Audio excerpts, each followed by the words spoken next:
오늘은 예수 그리스도께서 죄와 권세를 이기시고 죄의 사망을 이기시고 부활하신 날입니다. 부활하신 예수님은 하늘과 땅의 모든 권세를 가지신 만유의 주가 되셨습니다. 우주 만물 가운데서 예수 그리스도보다 더 높은 분은 없습니다. 그분보다 더 영광스러운 분도 없습니다. 그분보다 더 능력 많으신 분도 없습니다. 이 시간 우리는 이처럼 권세 있고 영광스러우신 만유의 주 예수 그리스도를 경배하고 증거하기 위해서 이 자리에 우리 함께 모였습니다. 부활하신 주님이 이 자리에 임재해 계십니다. 할렐루야! 그 예수 그리스도가 한국교회를 통하여 영광 받으시기를 기도합니다. 예수 그리스도는 오늘도 세상을 사랑하고 계십니다. 그래서 교회를 통하여 가난한 자에게 기쁜 소식을 전하고 계십니다. 병든 자들을 치료하십니다. 악한 영에게 눌린 자들을 자유케 하십니다. 누구든지 예수를 믿기만 하면 모든 죄를 용서하시고 영생을 선물로 주십니다. 절망에 빠진 자들을 일으켜 세우십니다. 악을 반드시 심판하십니다. 역사를 주관하십니다. 조금 있으면 사탄과 그 무리를 영원히 음부에 던지실 것입니다. 하나님 나라를 완성하시면 자기 백성으로부터 경배와 찬양을 받으시면서 영원히 통치하실 것입니다. 할렐루야! 그러므로 죄와 죽음으로 인해 허무와 절망에 빠진 이 세상에서 유일한 소망은 예수 그리스도 뿐입니다. 위대한 순교자 본 해퍼가 부활의 주님이 우리에게 주신 소망에 대해서 이렇게 말했습니다. 실로 인류는 낡은 것 가운데 살고 있으나 이미 낡은 것을 넘어섰다. 실로 인류는 죽음의 세계에 살고 있으나 이미 죽음을 넘어섰다. 실로 인류는 죄의 세계에 살고 있으나 이미 죄를 넘어섰다. 이 놀라운 소망이 오늘 우리 모두에게 이루어졌음을 하나님께 찬양하십시다. 고로 예수님만이 인류의 소망이요 예수님만이 절망을 소망으로 바꾸어 주십니다. 사랑하는 성도 여러분, 지금 우리나라는 우리와 우리 후손들의 운명을 좌우할 수 있는 중대한 기로에 서 있습니다. 이것은 어떻게 보면 소망스러운 기회이기도 하지만 또 어떻게 보면 불안한 위기일 수도 있습니다. 지금 이 나라에서는 놀라운 정치 개혁이 진행되고 있습니다. 이것은 희망의 징조라고 할 수 있습니다. 지금 이 나라에는 남과 북이 상생의 원칙에 따라서 머리를 맞대고 있는 분위기가 이어지고 있습니다. 이것도 어떤 점에서는 희망의 불꽃이라고도 할 수 있습니다. 반면에 우리나라 안을 들여다보면 탄핵으로 인해 국론이 분열되어 있고 그 갈등은 극에 달해 있습니다. 나라의 중심을 잡아줄 리더십이 실종되었습니다. 안보의 회색 지대를 선호하는 자들이 점점 많아지고 있습니다. 법과 원칙이 잘 지켜지지 않습니다. 직장을 얻지 못한 많은 젊은이들이 오늘도 낙심하며 길거리를 헤매고 있습니다. 단칸방에서 신음하고 있는 서민들은 그 수가 늘어나고 있습니다. 가정이 무너지고 있습니다. 청소년들 가운데는 성과 악의 경계선을 지워버린 도덕 불감증이 확산되고 있습니다. 이런 것들은 분명히 위기의 징조임이 틀림이 없습니다. 그래서 많은 사람들이 이 나라에 장래를 놓고 불안해하고 있습니다. 이런 국가적 위기를 앞에 놓고 우리는 어떻게 해야 할까요? 죽음을 정복하신 예수님만이 이 땅의 소망 되심을 우리가 선포하고 보여주어야 합니다. 어떻게 하면 한국교회가 부활하신 예수님만이 이 땅에 소망이 되심을 증거할 수 있을까요? 마태복음 28장 18절부터 20절까지는 부활하신 주님이 나타나셔서 우리에게 주신 말씀입니다. 그 속에는 우리가 순종해야 될 준엄한 명령이 몇 가지 들어있습니다. 한국교회가 다시 일어나서 이 예수 그리스도의 명령을 제대로 순종만 한다면 예수 그리스도 부활의 주님은 이 땅에 분명히 소망이 되실 것이요 우리 문제 해답이 될 줄을 믿습니다. 첫째로 우리는 복음을 힘있게 증거해야 합니다. 너희는 가서 모든 족속으로 제자를 삼으라고 주님이 명령하셨습니다. 제자를 삼기 위해 우리는 먼저 가야 합니다. 간다고 하는 말은 복음을 모르는 자들에게나 복음을 거부하는 자들을 찾아가서 예수 그리스도를 전하라는 것입니다. 하나님은 우리 민족을 위시해서 이 세계의 모든 민족이 구원 얻기를 원하고 계십니다. 흔히들 지금은 전도가 잘 안 된다고 합니다. 그럴 수도 있을 것입니다. 그렇다고 가만히 있으면 안 됩니다. 듣든지 아니 듣든지 우리는 복음을 전해야 합니다. 다시 한번 100년 전에 있었던 평양 대붕이 이 땅에 일어나서 이 땅 구석구석에서부터 예수 그리스도를 향하여 두 손 들고 달려나오는 수많은 거룩한 백성이 생산되도록 우리는 기도하면서 열심히 전도해야 됩니다. 사랑하는 성도 여러분, 공의가 물같이 흐르는 투명한 사회를 원하십니까? 전도합시다. 서로 사랑하고 신뢰하고 위해주는 따뜻한 사회가 되기를 원합니까? 전도합시다. 갈등과 대립의 고리를 풀고 민족 대화합을 이루는 밝은 사회가 되기를 꿈꾸십니까? 우리 모두 복음을 전합시다. 잘못된 법과 관행들을 바로잡아 억울한 사람들이 생기지 않는 정의로운 나라가 되기를 소원합니까? 예수 그리스도의 복음을 전합시다. 부익부 빈익빈의 망국적인 병이 사라지고 가진 자나 못 가진 자나 모두가 하나님의 자녀로서의 자존심을 가지고 사람 대접받는 정의로운 사회가 되기를 원하십니까? 우리 모두 전도하십시다. 우리나라는 아직도 80% 이상 되는 국민이 예수를 모르고 있습니다. 그들에게 복음을 교회가 힘있게 바로 전할 때 부활의 주님이 이 나라의 소망이 될 것입니다. 두 번째로 예수님의 말씀을 배우고 순종하는 제자가 되어야 합니다. 너희는 가서 모든 족속으로 제자를 삼으라고 하셨습니다. 제자를 만들라고 하는 말은, 제자가 되라고 하는 말은 우리가 예수님을 배우고 따르고 순종하여 예수님을 닮는 작은 예수가 되라는 의미입니다. 예수의 사랑이, 예수의 선하심이, 예수의 거룩하심이, 예수의 희생이, 예수의 나라가, 예수의 권세가, 예수의 영광이 작은 예수된 우리를 통해서, 우리의 인격과 삶을 통해서 세상에 드러나게 하라는 말씀입니다. 이것이 작은 예수가 되라는 말씀입니다.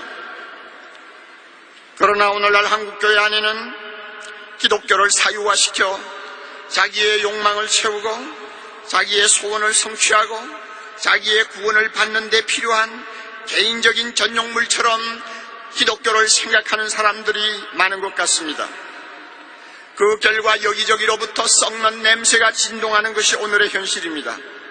이것은 정말 불행하고 위험한 현상입니다. 교회는 이 사회를 책임지고 거룩하게 만들어서 사람들이 하나님의 영광을 보게 할 소명을 가지고 있다는 것을 우리는 잊어서는 안 됩니다. 산 위에 있는 동네가 숨기지 못한다고 했습니다. 교회는 숨어 있을 수 없습니다. 교회는 문을 닫아 걸고 응거할 수도 없습니다. 주님이 뭐라고 했습니까? 너희 빛을 사람 앞에 비치게 하여 사람들로 너희 착한 행실을 보고 하늘에 계신 너희 아버지께 영광을 돌리게 하라고 말씀하셨습니다. 예수의 제자된 우리는 날마다 세상 사람들 눈앞에 노출되어 있습니다. 그러므로 그들 앞에 투명한 예수가 되어야 됩니다. 살아있는 예수의 모습을 보여주어야 합니다. 이럴 때에 부활의 주님이 이 땅에서 영광 받으시면서 이 나라의 소망이 되실 수 있습니다. 20세기 최대의 기독교 변증학자라고 하는 C.S. 루이스의 말을 한번 들어보세요. 교회는 오직 사람들을 예수 그리스도에게 이끌어 작은 그리스도를 만들기 위해 존재한다.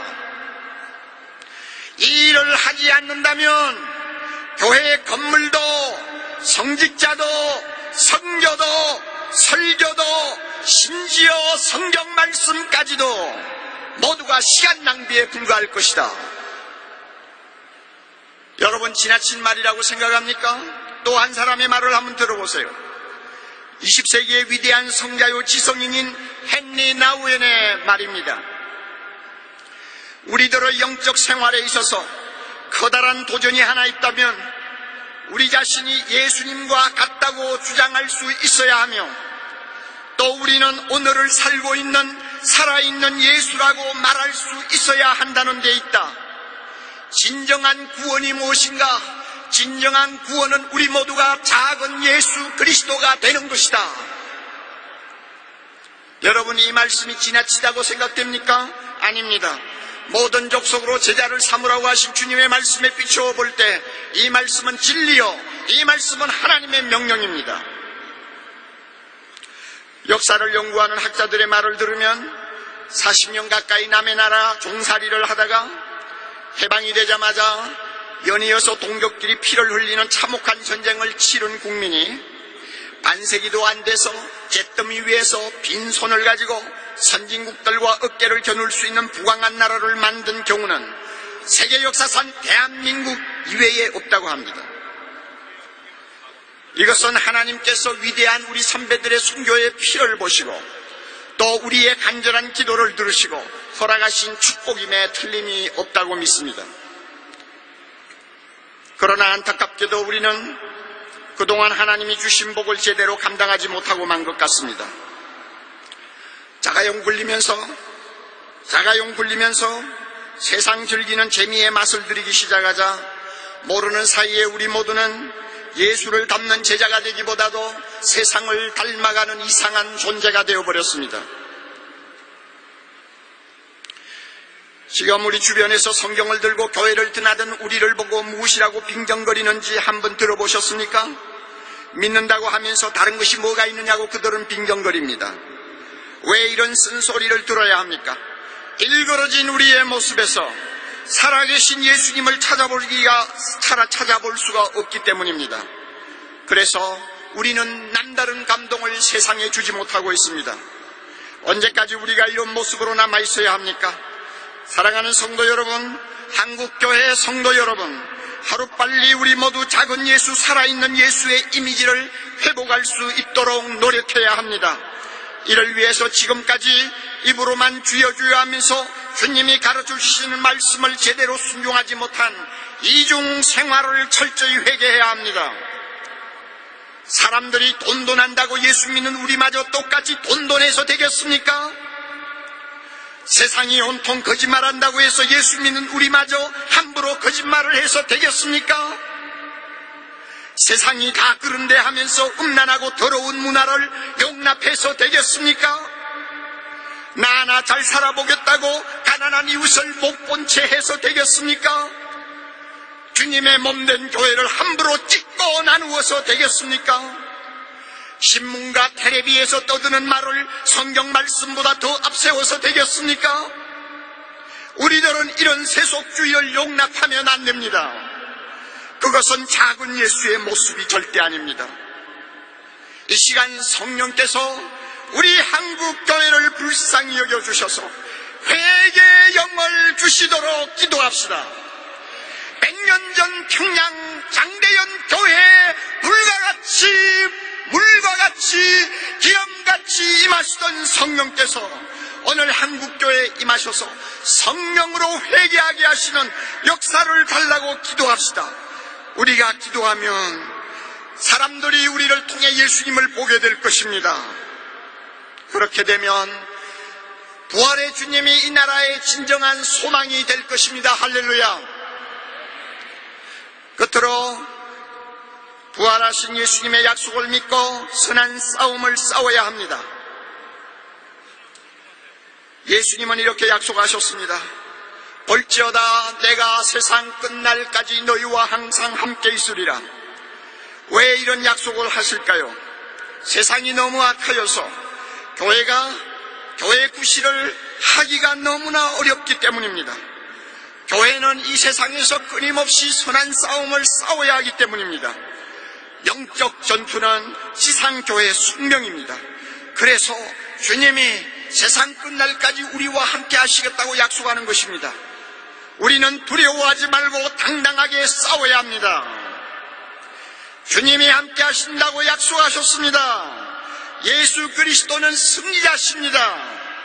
너희가 세상에서는 환난을 당하나 너희는 담대하라. 내가 세상을 이기었노라고 말씀하셨습니다. 부활하신 예수님을, 여러분 잘 들으세요. 부활하신 예수님을 하나님으로 인정하느냐 안 하느냐에 따라서 개인은 물론 국가의 운명이 달라질 수 있습니다. 예수를 거부하는 사회, 예수를 부정하는 나라는 지옥이 됩니다. 예수를 거부하는 개인은 사탄이 됩니다. 이것은 세계 역사가 오늘 우리에게 남겨준 위대한 교훈입니다. 대표적인 예가 공산주의라고 할 수 있습니다. 20세기에 접어들면서 수십 년 동안 공산주의는 사람들의 내리에서 하나님에 대한 생각, 예수 그리스도에 대한 믿음을 말끔히 쓸어내려고 온갖 악랄한 방법을 다 동원했습니다. 우리는 가까이 북한을 통해 이 사실을 너무나 생생하게 보아왔습니다. 여러분, 20세기 러시아가 나온 위대한 문호 솔제니친을 기억하시죠? 그는 어렸을 때 러시아 공산혁명을 뼈아프게 경험했습니다.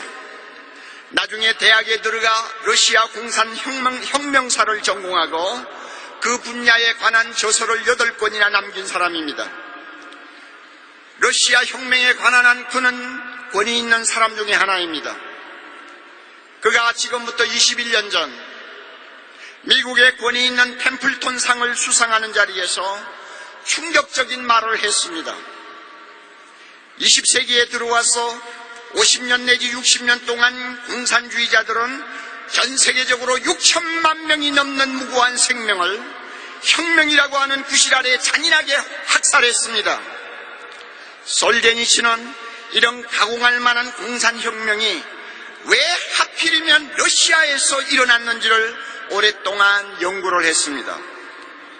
그런데 그가 얻은 결론은 놀랍게도 자기가 어릴 적에 어른들에게서 엿들은 이야기와 똑같았다는 것입니다. 당시 어른들은 어두운 방에 숨어 앉아서 깊은 한숨을 내쉬며 이런 말을 주고받았다고 합니다. 왜 러시아에서 이런 끔찍한 혁명이 일어난 것일까? 사람들이 하나님을 잊었기 때문이야. 사람들이 하나님을 잊어버렸기 때문이야. 사람들이 하나님을 거부했기 때문이야. 이것이 러시아 혁명이 일어난 원인이라고 그는 말했습니다. 하나님을 잊어버린 세상이 되면 이미 세계적으로 폐기 처분된 공산주의와 같은 사상이 언제든지 우리나라에도 고개를 들 수 있다는 것을 여러분이 아셔야 됩니다. 예수가 하나님이 되심을 부인하는 자들은 언제든지 마귀의 시녀가 될 수 있다는 것을 기억해야 합니다. 한국교회는 공산주의 국가들이 경험한 비극을 다시 반복하지 않기 위해 하나님의 존재를 잃어버린 교만한 세대가 나라를 주도하게 만들어서는 안 됩니다. 지금 무서운 속도로 퍼지고 있는 반기독교적, 탈기독교적 사상을 우리는 싸워서 이겨야 합니다. 하나님의 존재를 통째로 부정하는 주체 사상과 같은 정치 이념을 용납할 수는 없습니다. 우리는 민족주의라는 이름으로 포장하여 어떤 시기든 통일만 되면 좋겠다는 순진한 통일지상주의를 경계해야 합니다. 거기에는 하나님과 예수 그리스도를 밀어내는 반기독교적 사상이 도사리고 있기 때문입니다. 교실에서 창조자 하나님이 설탕을 조금도 허용하지 않으려는 오늘의 학교 교육, 그래서 학생들의 인간성을 점점 황폐화시키고 있는 죽은 교육을 먼 산의 불처럼 보고 있어서는 안 됩니다.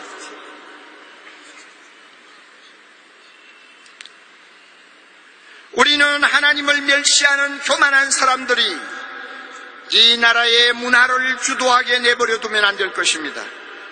우리는 이제부터 진리로 무장하고 힘을 합하여 무신론적 가치관을 신봉하는 자들로부터 이 나라를 지켜야 할 것입니다. 하나님을 멸시하는 교만한 인간들이 활개치는 사회에서는 아무도 행복할 수 없다는 것을 한시도 우리는 잊어서는 안 될 것입니다. 사랑하는 성도 여러분, 우리는 두려워하지 맙시다. 하늘과 땅의 권세를 가지신 부활의 주님이 오늘도 우리와 함께 하십니다. 할렐루야. 한국교회여 다시 일어나서 이 나라를 복음화시킵시다. 한국교회여 다시 일어나서 우리 모두 작은 예수가 됩시다. 한국교회여 다시 일어나서 우리 모두 용기를 가지고 예수를 거부하는 어두움의 권세들을 대적합시다. 그래서 부활의 주님이 다스리는 거룩하고 아름다운 나라를 만듭시다. 그러면 지금 우리가 직면한 국가적인 난관과 고통이 이 땅에 축복의 단비를 내려주는 은총의 기회로 바뀔 것입니다. 오 주여, 한국교회를 새롭게 하시고 부흥시켜 주시옵소서. 주여, 이 나라를 축복해 주시옵소서. 주여, 북한에도 주의 나라가 임하게 하여 주시옵소서. 주여, 한국교회를 통하여 온 세계가 부활하신 예수 그리스도의 영광을 보게 하옵소서. 아멘. 자비로우신 주여, 오늘 이 시간 주님의 말씀을 우리가 마음에 기억합니다. 이 말씀대로 순종하게 하옵소서. 우리 모두가 이 말씀 순종하여 이 한국을 하나님 나라로 바꾸고 21세기의 전 세계 복음화를 위하여 쓰임받는 영광스러운 주의 도구 되게 하옵소서. 예수님 이름으로 기도하옵나이다. 아멘.